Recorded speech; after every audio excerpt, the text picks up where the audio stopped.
I'm Haley Neerman. I'm Jonathan Judge. And we will be performing a scene from The Merchant of Venice. Act 1, Scene 2. I will be playing Portia. I'll be playing Nerissa.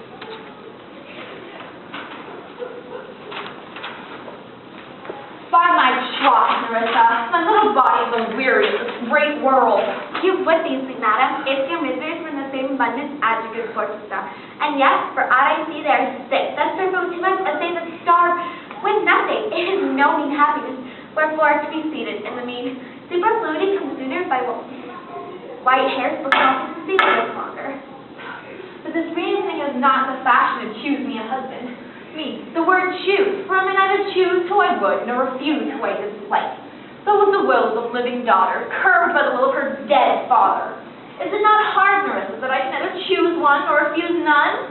Your father was ever virtuous, and holy men at their death have good inspirations. Wherefore, the lot he has divided between these three chests of gold, silver, and lead. Wherefore, who chooses meaning chooses you, who will no doubt never be chosen by me rightly, but by one who you shall rightly love. But what warmth is there in your affection towards any of these princely suitors that are already come? I pray thee, overname them. And as thou namest them, I will describe them, and according to my description, level of my affection. Where is he? Something. Put it right here. Right here. First, there's the Neapolitan prince. That is called indeed, for he does nothing but talk of his horse. And who would say, it makes a great appropriation to his good parts that he can shoe himself. I much afeard, my lady, his mother plays false with a smith. Then is there the County Palatine? Oh, he does nothing but frown. And who would say, you will not have me choose? He hears merry tales and smiles not. I fear he will prove the weeping philosopher when he grows old, being so full of unmannerly sadness in his youth. I'd rather be married to a death's head with a bone in his mouth than to any of these. How say you by the French lord, Monsieur Livon? God made him, and therefore let him pass for a man. In truth, I know it's a sin to be a mocker, but he has a horse better than the Neapolitan, and a better bad habit of frowning than the Count Palatine. He is every man and no man. If a thrall will sing, he follows a great way a capering. He will fast with his elegant shadow. If I should marry him, I should marry 20 husbands. For if he despised me, I would forgive him. For if he loveth me to madness, I shall never requite him. Unlike you, the young German, the Duke of Saxony's nephew. Very vilely in the morning when he is sober, and even more vilely in the afternoon when he is drunk.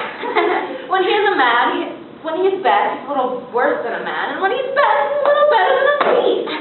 And the worst fall that ever fell, I hope I shall make shift to go without him. If he should offer to choose and choose that casket, then you should refuse to perform your father's will, if you should refuse to accept him. Therefore, for fear of the worst, I pray thee set a deep glass of British wine on the contrary casket, and for if the devil lay within and the temptation without, I know he will choose it. I will do anything, Nerissa, ere I be married to a sponge. You need not fear, lady, the having of any of these lords, for they have acquainted me with their determinations, which is indeed to return to their home and to trouble you with no more suit, unless you may be won by some other sort than your father's in position, depending on the cast. If I live to be as old as Syllaba, I will die as chaste as Diana, lest I be obtained by the manner of my father's will. I'm glad this parcel of lures is so reasonable, for there's not one among them but I dote on his very absence, and I pray God grant them fair departure. Do you not remember, lady, in your father's time, a Venetian, a scholar, and a soldier that came hither in the company of Marquis of Montferrat? Yes, Bassino, I think, so he was called. True, madam, he of all men that ever my wish I looked upon was the best deserving of a fair lady. I remember him well, and remember him worthy of thy praise. If I could bid the fifth welcome with so good of heart as I bid the other four farewell, I should be glad to accept him. For if he has the condition of a saint and the complexion of a devil, I'd rather he should shrive me than wive me. Come, Nerissa, go before.